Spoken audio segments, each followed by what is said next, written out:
Good morning all of you. ज्ञान विविध channel में आप सबका हार्दिक स्वागत अभिनंदन है। कक्षा 9 विषय विज्ञान पाठ छठा जिसका नाम उत्तक है, इसके बारे में हम अध्ययन कर रहे हैं। जिसके अंतर्गत आज हम अध्ययन करने वाले हैं वो है स्थायी उत्तक का दूसरा पार्ट। पहले हमने इससे पहले वाले वीडियो में सरल स्थायी उत्तक लिया था। आज हमारा है जटिल स्थायी उत्तक। जटिल स्थायी उत्तक जो होते हैं उनके अंदर जैसे एक हमने सरल वाला लिया था, दूसरा जटिल। सरल के अंदर हमने कल अध्ययन किया था विभिन्न प्रकार के कोशिकाओं के बारे में, कोशिकाओं के समूह के बारे में। जटिल स्थायी उत्तक जो होते हैं उनकी एक विशेषता ये होती है कि उनकी संरचना सिर्फ कोशिकाओं के समूह से नहीं है, अलग अलग जो कोशिकाओं के समूह है वो मिलकर के एक उस संरचना को निर्मित करते हैं। जैसे अगर हम इससे जटिल स्थायी उत्तक की बात करें तो ये दो प्रकार के होते हैं। अभी हम देख लेंगे इनमें अंतर। दो प्रकार के होते हैं, एक तो होता है जाइलम और दूसरा होता है फ्लोएम। दो प्रकार के जाइलम और फ्लोएम जटिल स्थायी उत्तक के एग्जाम्पल है। ये दोनों मिलकर के संवहन पुल या संवहन बंडल, जिससे क्या अभिप्राय होता है कि भोज्य पदार्थ, खनिज लवणों तथा जल का एक जगह से दूसरी जगह पर स्थानांतरण करना, संवहन करना, लेकर जाना। तो ये मिलकर के ये कार्य कर रहे हैं। जबकि इस कोशिकाओं के समूह की विशेषता अलग होती है, इस कोशिकाओं के समूह की विशेषता अलग होती है। फिर इनके अंदर और अलग अलग कोशिकाओं का समूह बनकर के अलग अलग संरचनाओं को बनाता है, लेकिन वो सारी संरचनाएं मिलकर के क्या कर रही है, एक ही प्रकार का कार्य संपन्न कर रही है। ठीक है, तो इनको हम क्या कहते हैं, जटिल स्थायी उत्तक। जटिल स्थायी उत्तक के अंदर अभिप्राय क्या हुआ कि एक जैसी कोशिकाएं नहीं है, भिन्न भिन्न प्रकार की कोशिकाओं के समूह है जो मिलकर के किसी एक कार्य को संपन्न करने में मददगार होते हैं। ठीक है, अब इसके अंदर जैसे जाइलम लिया है तो कल भी मैंने बताया था जाइलम का कार्य क्या होता है, जल और खनिज लवणों को, जल व खनिज लवण कहां से, भूमि से अवशोषित करके पादप के ऊपरी भागों तक, पादप के विभिन्न भागों तक पहुंचाने का कार्य किया जाता है। वो संरचना क्या कहलाती है, जाइलम। फ्लोएम का कार्य क्या था, भोजन को संवहन करना, कहां से, पत्तियों से पादप के विभिन्न भागों तक संवहन करने का कार्य किसका होता है, फ्लोएम का होता है। अब देखिए जाइलम जो है वो भी अकेली संरचना नहीं है, फ्लोएम भी अकेली संरचना नहीं है। जाइलम के अंदर अगर हम देखें तो 4 प्रकार की कोशिकाओं का समूह होता है जो मिलकर के जल और खनिज लवणों का संवहन करने में सहायता करते हैं, एक साथ मिलकर के उस कार्य को संपन्न करवाते हैं। ठीक है, जैसे जाइलम के अंदर हम देखें तो सबसे पहले संरचना हम ले रहे हैं वाहिनी का, जिसको ट्रेकिड्स भी बोलते हैं, ट्रेकिड्स। ठीक है, वाहिनी है यानी पाइप है, नली है, नली के आकार की संरचना होती है। ठीक है, दूसरी है वाहिका।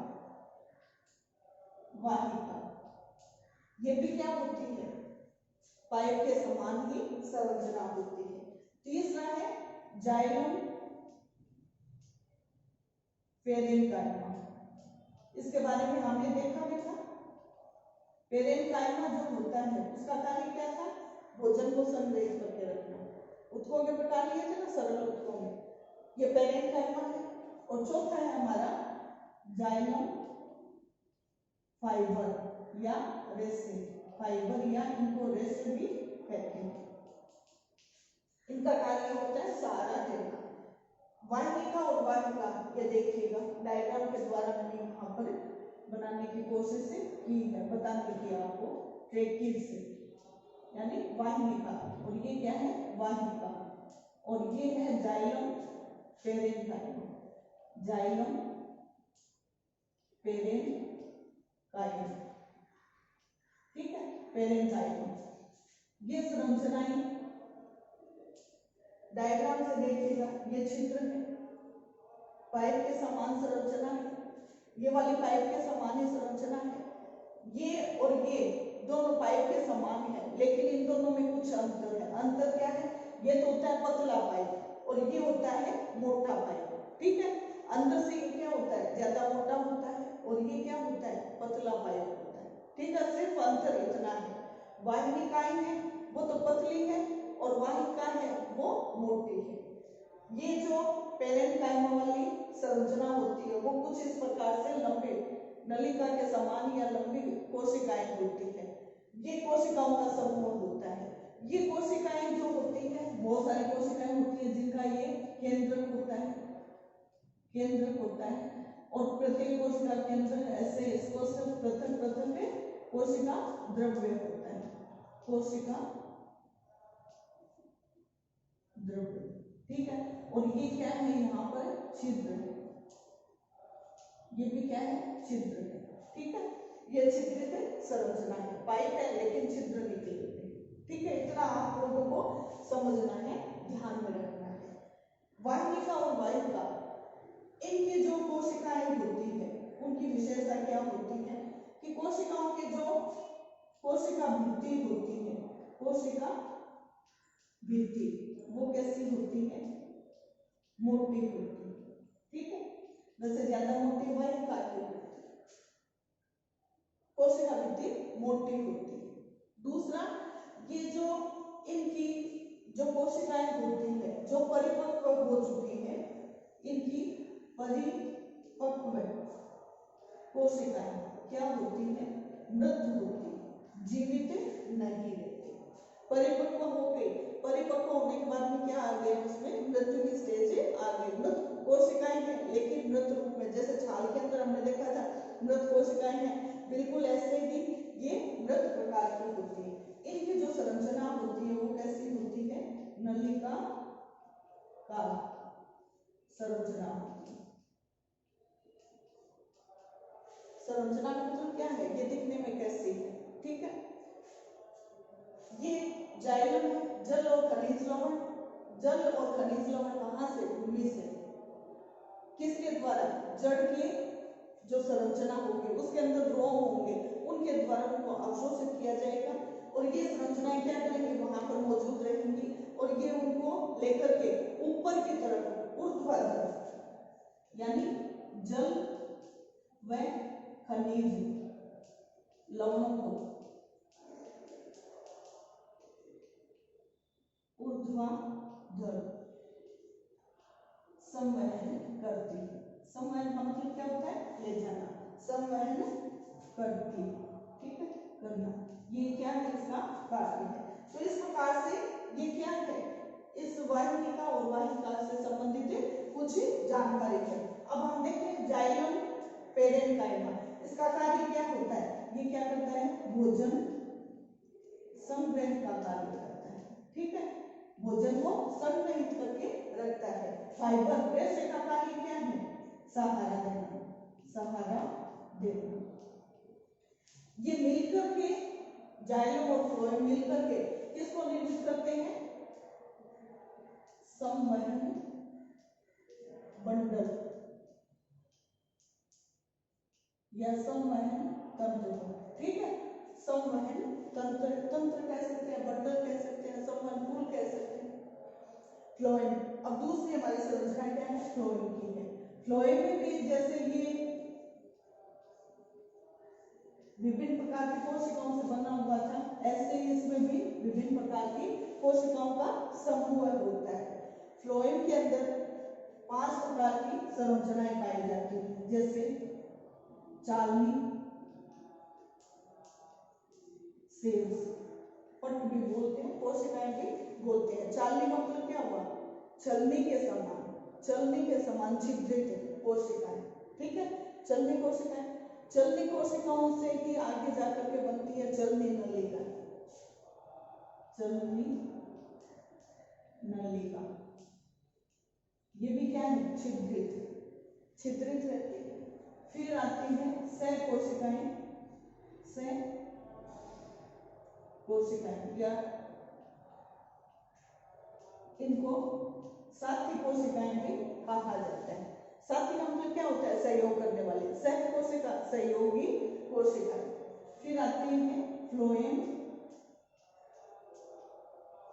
पेरेन्काइमा, भोजन संग्रह करना, पेरेन्काइम, इनको भी तो भोजन की आवश्यकता होती है अपने वृद्धि और विकास को बनाए रखने के लिए। और फिर आते हैं फ्लोएम रेसे या फाइबर। ये जो फ्लोएम रेसे वाली संरचना होती है, जितने भी कोशिकाएं होती है वो किस प्रकार की होती है? मृत कोशिकाएं होती है। ठीक है, ये मृत प्रकार की कोशिकाएं होंगी। बाकी की ये क्या है? ये चारों प्रकार की कोशिकाएं कैसी है? जीवित कोशिकाएं, जीवित सेल्स है। ठीक है, चालनी नलिका है या चालनी कोशिकाएं है, चालनी नलिका है, सह कोशिकाएं हैं और फ्लोएम पेरेन्काइमा है। ये चारों क्या होती है? जीवित प्रकार की कोशिकाओं से बने हुए समूह होते हैं। और वो कौन से होते हैं? मृत कोशिकाओं के समूह होते हैं। सहारा देना, पेरेन्काइमा भोजन को संग्रहित करना, सब मिलकर के कार्य क्या करते हैं? भोजन को, पत्तियों से बने हुए भोजन को पादप के विभिन्न भागों एवं जड़ जो मूल है वहां उसके भी अंतिम भाग तक पहुंचाने का कार्य कौन करता है? फ्लोएम करता है। फ्लोएम की ये संरचनाएं मिलकर के इस कार्य को संपन्न करती है। इस प्रकार से ये संरचना होती है। देखिएगा थोड़ा सा मैं यहाँ पर डायग्राम बना, इस प्रकार से ये क्या होती है? चालनी नलिका होती है, पट होती है, चालनी कोशिकाओं से बनी हुई है नलिका होती है। इस प्रकार से ये कोशिकाओं का भाग होता है। ठीक है, छिद्रित रहती है।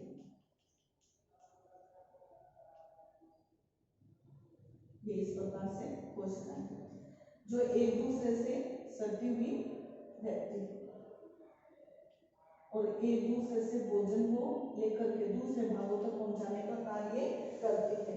तो इस प्रकार से ये चालनी कोशिकाओं से बनी हुई चालनी नलिका होगी, सह कोशिकाएं होंगी और फ्लोएम पेरेन्काइमा। इस प्रकार से ये पेरेन्काइम होता है। और इनको सहारा देने के लिए क्या होते हैं? रेशे होते हैं। कौन से? फ्लोएम रेशे। यहाँ जाइलम रेशे थे, वहां पर फ्लोएम रेशे है। यहाँ पर जाइलम पेरेन्काइमा थी, यहाँ पर फ्लोएम पेरेन्काइमा है। ये सारे मिलकर के किसको निर्मित कर रहे हैं? संवहन पुल या संवहन बंडल को निर्मित करते हैं। तो ये सारे क्या है? स्थायी जटिल ऊतक है। स्थायी जटिल ऊतक के प्रकार है। दो प्रकार लिए और दो में फिर अलग अलग संरचनाएं उपस्थित है। इसलिए इनको क्या कहा गया है कि कोशिकाओं का अलग अलग समूह है, अलग अलग संरचनाओं को निर्मित कर रहा है, लेकिन मिलकर के कार्य क्या कर रहा है? एक ही कार्य कर रहा है। तो इस प्रकार से ये विभिन्न प्रकार से हमने देखा कि किस प्रकार से जटिल स्थायी ऊतक बने